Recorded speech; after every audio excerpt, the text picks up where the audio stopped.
আপনারা যারা এখনো আসরের পর নামাজ আদায় করেন নাই, অনুগ্রহপূর্বক আপনারা নামাজ আদায় করে ফেলবেন। জামাত চলতেছে বর্তমানে, এখানে যারা আছেন মাঠের মধ্যে নামাজ না পড়লে নামাজটা আদায় করে ফেলেন। ওটা হচ্ছে ফরজ নামাজ, এটা হচ্ছে ফরজে কিফায়া, ওইটা আগে পড়তে হবে। এই জন্য এখানে জানাজা পড়ার জন্য দাঁড়িয়ে না থেকে আসল নামাজটা পড়ে ফেলেন।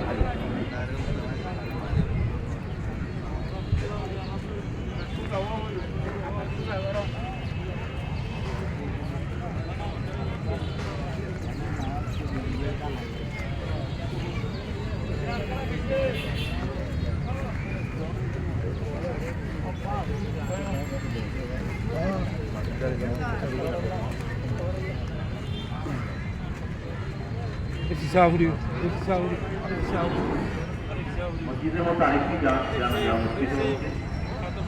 জামাত অনুষ্ঠিত হচ্ছে। আপনারা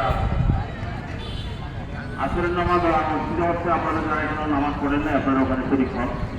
কিছুক্ষণ পরে আমরা নামাজের পরে আমরা আনুষ্ঠানিকভাবে আমাদের জানাজার নামাজ পড়তে হবে।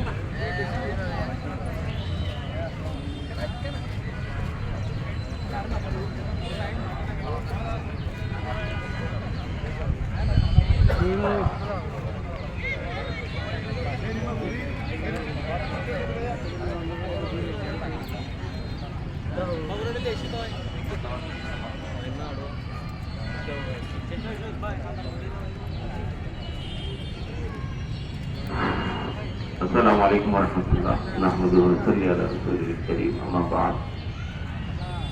সম্মানিত আজকে জানাজার নামাজে আগত মুসল্লি ভাইয়েরা, আজকে আমরা সবাই শোকাহত। বিশেষভাবে আমরা নিরিবিলি পরিবারের যারা সদস্য আছি, আমরা আমাদের একজন মুরব্বীকে হারিয়েছি।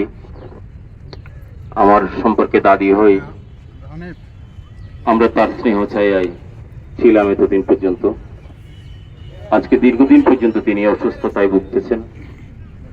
আল্লাহর অশেষ মেহেরবানি, তিনি এতই ভাগ্যবান যে আজকে শুক্রবারে তার মৃত্যু হয়েছে। আমরা শুক্রবারে তার জানাজার নামাজ পড়তে পারতেছি। বেসিক্যালি তিনি একজন সমাজকর্মী ছিলেন, শিক্ষাবিদ ছিলেন, একসময় তিনি শিক্ষকতা করেছেন। তিনি রাজনৈতিকভাবে কক্সবাজারের একটি পরিচিত নাম। শহীদ প্রেসিডেন্ট জিয়াউর রহমানের আমলে তিনি অত্র অঞ্চলের বৃহত্তর চট্টগ্রাম অঞ্চলের সাংসদ ছিলেন। তিনি এদেশের মানুষের জন্য অনেক কিছু করেছেন। তার পরিবারেরই গর্বিত সন্তান আমাদের লুৎফর রহমান কাজল সাহেব, তিনিও এই অঞ্চলের মানুষের জন্য অনেক কিছু করেছেন, আমাদের প্রিয় সাংসদ। আমরা তাকে হারিয়ে মর্মাহত। তিনি একজন সমাজকর্মী হিসেবে আমাদেরকে যে দিক নির্দেশনা দিতেন সেটা আমাদের জন্য পাথেয় হতো। একজন নারী হিসেবে তিনি কক্সবাজারের মানুষের জন্য অনেক কিছু করেছেন। একজন শিক্ষক হিসেবে তার অনেক ছাত্র আছে, তিনি সবার দোয়া, তার প্রতি সবার মঙ্গল কামনা।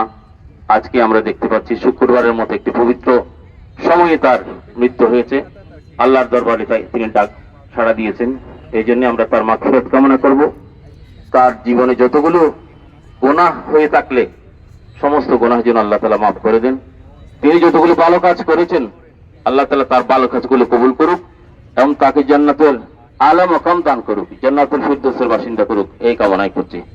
এখন আপনাদের সামনে সামান্য স্মৃতিচারণ করবেন চট্টগ্রাম ইসলামিক বিশ্ববিদ্যালয়ের সম্মানিত প্রফেসর জনাব শাকির আলম সাহেব।